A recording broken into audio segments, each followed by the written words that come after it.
ಪ್ರೀತಿಯ ವಿದ್ಯಾರ್ಥಿಗಳೇ ಹಾಗೂ ಆತ್ಮೀಯ ಪಾಲಕರೇ, ತಮ್ಮೆಲ್ಲರಿಗೂ ಅಪ್ಪಾಜಿ ಅಕ್ಷರ ಪಾಠಶಾಲೆಗೆ ಸ್ವಾಗತ.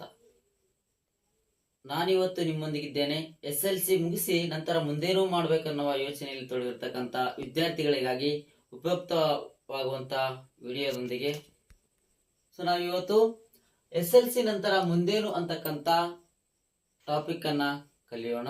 SLC ನಂತರ ನಾವು ಏನ್ ಮಾಡಬೇಕು ಅಂತ ಯೋಚನೆಯಲ್ಲಿ ತೊಡಗಿರ್ತಕ್ಕಂಥ ವಿದ್ಯಾರ್ಥಿಗಳು ಈ ಒಂದು ವಿಡಿಯೋವನ್ನ ಸಂಪೂರ್ಣವಾಗಿ ನೋಡಿ. ಅದಕ್ಕಿಂತ ಮುಂಚೆ ಯಾರು ನಮ್ಮ ಅಪ್ಪಾಜಿ ಅಕ್ಷರ ಪಾಠಶಾಲೆಯನ್ನ ಇದೇ ಮೊದಲ ಬಾರಿಗೆ ನೋಡ್ತಾ ಇದ್ದೀರಿ, ತಾವೆಲ್ಲರೂ ಅಪ್ಪಾಜಿ ಅಕ್ಷರ ಪಾಠಶಾಲೆಯನ್ನ ಸಬ್ಸ್ಕ್ರೈಬ್ ಮಾಡ್ಕೊಳ್ಳಿ ಅಂತ ಹೇಳ್ತಾ ಟಾಪಿಕ್ಗೆ ಬರೋಣ. ನಾವು ಮೊದಲೇದು SLC ನಂತರ ಮುಂದೇನು ಅಂತಕ್ಕಂಥ ವಿಷಯಕ್ಕೆ ಬಂದ್ರೆ, ನಾವು ಅನೇಕ ರೀತಿಯಾದಂತಹ ಕೋರ್ಸ್ಗಳನ್ನ ಆಯ್ಕೆ ಮಾಡ್ಕೊಳ್ಬೇಕಾಗ್ತದೆ. ಯಾವ ಕೋರ್ಸ್ ಅನ್ನ ಆಯ್ಕೆ ಮಾಡ್ಕೊಂಡ್ರೆ ನಾವು ಮುಂದೆ ಏನಾಗಬಹುದು, ನಮ್ಮ ಗುರಿ ಕನಸುಗಳನ್ನ ಯಾವ ಕೋರ್ಸ್ ಮೂಲಕ ನಾವು ಆಯ್ಕೆ ಮಾಡ್ಕೊಳ್ಬಹುದು, ನಮ್ಮ ಗುರಿ ಕನಸುಗಳು ಯಾವ ಕೋರ್ಸ್ ಅನ್ನ ಆಯ್ಕೆ ಮಾಡಿಕೊಂಡ್ರೆ ನಾವು ಆ ಗುರಿ ಕನಸುಗಳನ್ನು ತಲುಪ್ತೀವಿ ಅಂತ ಯೋಚನೆ ಮಾಡಬೇಕಾಗ್ತದೆ. ಒಂದಲ್ಲ 100 ಬಾರಿ ಯೋಚನೆ ಮಾಡಿ ನೀವು ಕೋರ್ಸ್ಗಳನ್ನ ಆಯ್ಕೆ ಮಾಡ್ಕೊಳ್ಬೇಕಾಗ್ತದೆ.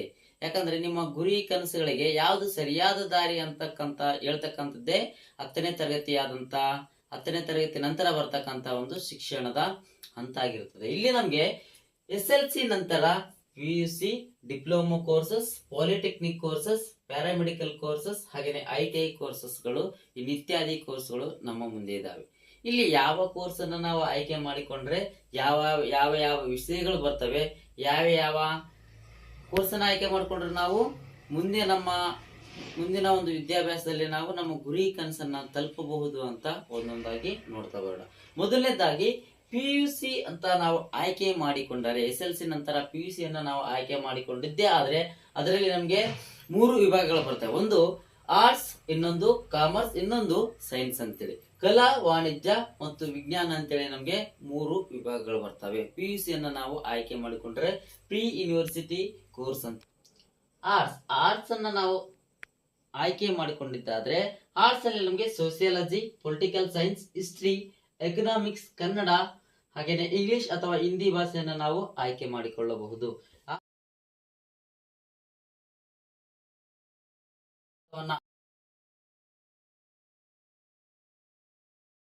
ನಾವು ಕಲಾ ವಿಭಾಗವನ್ನ ಆಯ್ಕೆ ಮಾಡಿಕೊಂಡಿದ್ದೇ ಆದ್ರೆ ನಮಗೆ ಸಮಾಜಶಾಸ್ತ್ರ, ರಾಜ್ಯಶಾಸ್ತ್ರ, ಇತಿಹಾಸ, ಅರ್ಥಶಾಸ್ತ್ರ, ಕನ್ನಡ, ಇಂಗ್ಲಿಷ್ ಅಥವಾ ಹಿಂದಿ ವಿಷಯಗಳು ನಮಗೆ ಕಲಾ ವಿಭಾಗದಲ್ಲಿ ನಾವು ಅಧ್ಯಯನ ಮಾಡಬೇಕಾಗ್ತದೆ. ಎಲ್ಲಾ ವಿಷಯಗಳು ಕಲಾ ವಿಭಾಗದಲ್ಲಿ ನಾವು ಅಧ್ಯಯನವನ್ನ ಮಾಡ್ತೀವಿ. ನಂತರ ಬರ್ತಕ್ಕಂಥದ್ದು ವಾಣಿಜ್ಯ ವಿಭಾಗ.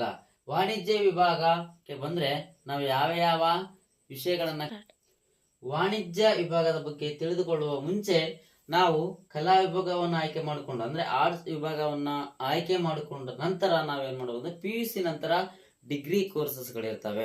ಡಿಗ್ರಿ ಕೋರ್ಸಸ್ ಅನ್ನ ಇದೇ ವಿಷಯಗಳನ್ನ ಆಯ್ಕೆ ಮಾಡಿಕೊಂಡು ನಾವು ಡಿಗ್ರಿ ಕೋರ್ಸಸ್ ಅಲ್ಲಿ ಆರ್ಟ್ಸ್ ಅನ್ನ ಆಯ್ಕೆ ಮಾಡಿಕೊಂಡ್ರೆ PUC ಅಲ್ಲಿ ಆರ್ಟ್ಸ್ ಅನ್ನ ನಾವು ಓದಿದ್ರೆ ಡಿಗ್ರಿಯಲ್ಲಿ BA ಅನ್ನು ಮಾಡಬಹುದು. BA ಅನ್ನ ಮಾಡಿಕೊಂಡು ಇದೇ ವಿಷಯಗಳನ್ನ ನಾವು ಅಲ್ಲಿ ಹೆಚ್ಚಿನ ಅಧ್ಯಯನವನ್ನ ಮಾಡಬೇಕಾಗಿರ್ತದೆ. BA ಮುಗಿದ ನಂತರ ನಾವು B.Ed ಆದ್ರೂ ಮಾಡ್ಕೊಳ್ಬಹುದು ಅಥವಾ MA ಆದ್ರೂ ಮಾಡ್ಕೊಳ್ಬಹುದು. ನಿಮ್ಗೆ ಬೇಕಾದಂತ ಆಯ್ಕೆಗಳು, ನಿಮಗೆ PUC ಮುಗಿದ ನಂತರ ಅನೇಕ ಆಯ್ಕೆಗಳು ಇರ್ತವೆ. ಅಲ್ಲಿ ನೀವೇನ್ ಮಾಡಬೇಕಾಗ್ತದೆ, ಆ ಆಯ್ಕೆಗಳನ್ನ ನೀವು ಆಯ್ಕೆ ಮಾಡಿಕೊಂಡು ನಿಮ್ಮ ಗುರಿ ಕನಸುಗಳೆಡೆಗೆ ನೀವು ಸಾಗಬಹುದಾಗಿದೆ. ನಂತರ ನಾವು ವಾಣಿಜ್ಯ ವಿಭಾಗದ ವಿಷಯಗಳು ಯಾವ್ಯಾವ ಇದಾವೆ, ವಾಣಿಜ್ಯ ವಿಭಾಗವನ್ನ ಕಲ್ತ್ರೆ ಯಾವ ವಿಷಯಗಳನ್ನು ನಾವು ಕಲಿತೀವಿ ಅಂತೇಳಿ ತಿಳ್ಕೊಳ್ಳೋಣ.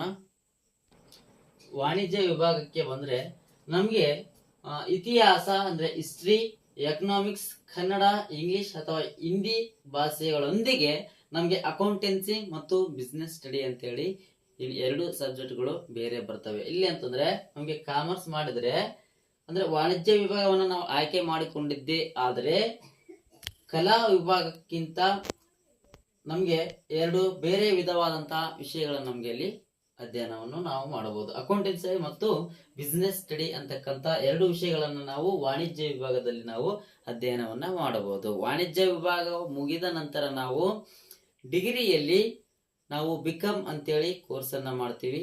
ಹಾಗೇನೆ ಬೇರೆ ಬೇರೆ ವಿಧವಾದಂತಹ ಕೋರ್ಸ್ ಅನ್ನು ಸಹ ನಾವು ಕಾಮರ್ಸ್ ಮುಗಿದ ನಂತರ ಮಾಡಬಹುದು.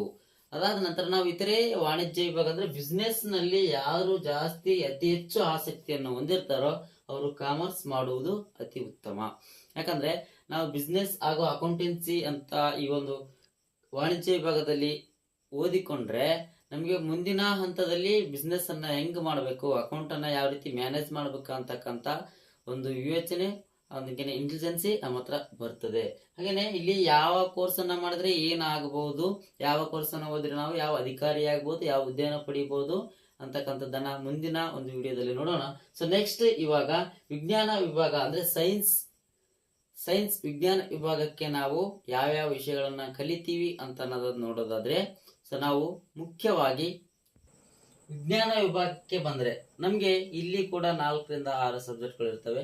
ಇಲ್ಲಿ ನಾವು PCMB ಮತ್ತು PNCS ಅಂತೇಳಿ ವಿಜ್ಞಾನ ವಿಭಾಗದಲ್ಲಿ 2 ಕೋರ್ಸ್ಗಳು ಬರ್ತವೆ.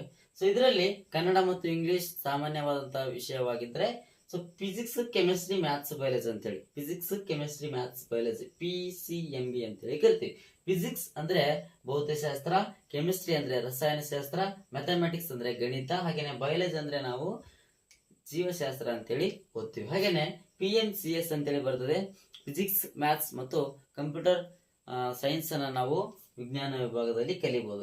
ಇವೆಲ್ಲ ವಿಷಯಗಳೊಂದಿಗೆ ನಮ್ಗೆ ಇನ್ನೊಂದು ಇಂಗ್ಲಿಷ್ ಇರ್ತದೆ, ಕನ್ನಡ ಇರ್ತದೆ ಅಥವಾ ಹಿಂದಿ ವಿಷಯವನ್ನು ನಾವು ಇಲ್ಲಿ ಆಯ್ಕೆ ಮಾಡಿಕೊಳ್ಳಬಹುದು. ಇಂಗ್ಲಿಷ್ ಇಲ್ಲಿ ವಿಜ್ಞಾನ ವಿಷಯಕ್ಕೆ ಇಂಗ್ಲಿಷ್ ಕಡ್ಡಾಯವಾಗಿರುತ್ತದೆ ವಿಜ್ಞಾನ ವಿಭಾಗವನ್ನು ನೀವು ಆಯ್ಕೆ ಮಾಡಿಕೊಂಡಿದ್ದೆ ಆದ್ರೆ. ಸೊ ವಿಜ್ಞಾನ ವಿಭಾಗವನ್ನು ಆಯ್ಕೆ ಮಾಡಿಕೊಂಡಿದ್ರೆ ನಮಗೆ ಹಲವಾರು ಹುದ್ದೆಗಳನ್ನ ಪಡಿಬಹುದು, ಹಾಗೇನೆ ಹಲವಾರು ಕ್ಷೇತ್ರಗಳಲ್ಲಿ ನಾವು ಸೇವೆಯನ್ನ ಸಲ್ಲಿಸಬಹುದಾಗಿರ್ತದೆ. ಫಾರ್ ಎಕ್ಸಾಂಪಲ್, ನೀವೇನಾದ್ರೂ ವೈದ್ಯರಾಗಬೇಕು, ಡಾಕ್ಟರ್ ಆಗ್ಬೇಕಂತ ಅನ್ಕೊಂಡಿದ್ದೆ ಆದ್ರೆ ನೀವು ಸೈನ್ಸ್ ಅನ್ನ ನೀವು ಕಂಪಲ್ಸರಿಯಾಗಿ ಮಾಡಲೇಬೇಕು. ಹಾಗೇನೆ ಇಂಜಿನಿಯರಿಂಗ್ ಆಗಬೇಕು, ಡಾಕ್ಟರ್ ಆಗಬೇಕು ಅಂತ ಆಸಕ್ತಿ ಇದ್ದವರು ಮುಖ್ಯವಾಗಿ ವಿಜ್ಞಾನ ವಿಭಾಗವನ್ನು ನೀವು ಆಯ್ಕೆ ಮಾಡಿಕೊಳ್ಳಬೇಕಾಗ್ತದೆ. ಹಾಗೇನೆ ಇನ್ನಿತರೆ ಕ್ಷೇತ್ರಗಳಲ್ಲಿ ನಾವು ಇನ್ನಿತರೆ ಗುರಿ ಕನಸುಗಳಿದ್ರೆ ನೀವು ಬೇರೆ ಆರ್ಟ್ಸ್ ಆಗಿರ್ಬೋದು, ಕಾಮರ್ಸ್ ಆಗಿರ್ಬೋದು, ಇನ್ನಿತರೆ ಈ ಕೋರ್ಸ್ಗಳನ್ನು ನೀವು ಮಾಡಿಕೊಳ್ಳಬಹುದು. ತದನಂತರ ನಾವು ಯಾವ ಕೋರ್ಸ್ ಅನ್ನ ಮಾಡಿದ್ರೆ ಯಾವ ಹುದ್ದೆಗಳನ್ನ ಪಡಿತೀವಿ ಅಂತಕ್ಕಂಥದ್ದನ್ನ ಮುಂದಿನ ವಿಡಿಯೋದಲ್ಲಿ ನೋಡೋಣ. ಹಾಗೇನೆ ಡಿಪ್ಲೊಮಾ ಕೋರ್ಸಸ್ ಆಗಿರ್ಬೋದು, ಪಾಲಿಟೆಕ್ನಿಕ್ ಕೋರ್ಸಸ್ ಆಗಿರ್ಬೋದು, paramedical courses and ITI courses ಗಳ ವಿವರವಾದ ವಿಷಯಗಳನ್ನ ನಾವು ಮುಂದಿನ ವಿಡಿಯೋದಲ್ಲಿ ನಾವು ನೋಡೋಣ. ಸೊ ಅಲ್ಲಿಯವರೆಗೆ ಈ ಅಪ್ಪಾಜಿ ಪಾಠಶಾಲೆಗೆ ಡಿಪ್ಲೊಮಾ ಕೋರ್ಸಸ್ ಆಗಿರ್ಬೋದು, ಪಾಲಿಟೆಕ್ನಿಕ್ ಕೋರ್ಸಸ್, ಪ್ಯಾರಾಮೆಡಿಕಲ್ ಮತ್ತು ITI ಕೋರ್ಸಸ್ ಗಳನ್ನ ಮಾಡಿದ್ರೆ ಯಾವ ವಿಷಯಗಳನ್ನ ನಾವು ಅಧ್ಯಯನ ಮಾಡಬೇಕಾಗ್ತದೆ, ಹಾಗೇನೆ ಯಾವ ಹುದ್ದೆಯನ್ನ ಪಡಿಬಹುದು ಅಂತಕ್ಕಂಥದ್ದನ್ನ ಮುಂದಿನ ವಿಡಿಯೋದಲ್ಲಿ ಸಂಪೂರ್ಣವಾಗಿ ನೋಡೋಣ. ಸೊ ಅಲ್ಲಿಯವರೆಗೆ ಅಪ್ಪಾಜಿ ಪಾಠಶಾಲೆಯನ್ನ ನೋಡ್ತಾ ಇರಿ, ಸಹಕರಿಸಿ. ಹಾಗೇನೆ ನಿಮ್ಮ ಸ್ನೇಹಿತರೊಂದಿಗೆ ಈ ಒಂದು ವಿಡಿಯೋವನ್ನು ಹಂಚಿಕೊಳ್ಳಿ, SLC ವಿದ್ಯಾರ್ಥಿಗಳಿಗೆ ಅನುಕೂಲವಾಗಲಿ ಅಂತಕ್ಕಂಥ ಉದ್ದೇಶದಿಂದ ಈ ಒಂದು ವಿಡಿಯೋ ತಮ್ಮೆಲ್ಲರಿಗೂ ಹಾಗೇನೆ ತಮ್ಮ ಸ್ನೇಹಿತರಿಗೂ ತಲುಪಿಸಿ ಅಂತ ಹೇಳ್ತಾ, ಸೊ ತಮ್ಮೆಲ್ಲರಿಗೂ ಧನ್ಯವಾದಗಳು. Thank you for watching.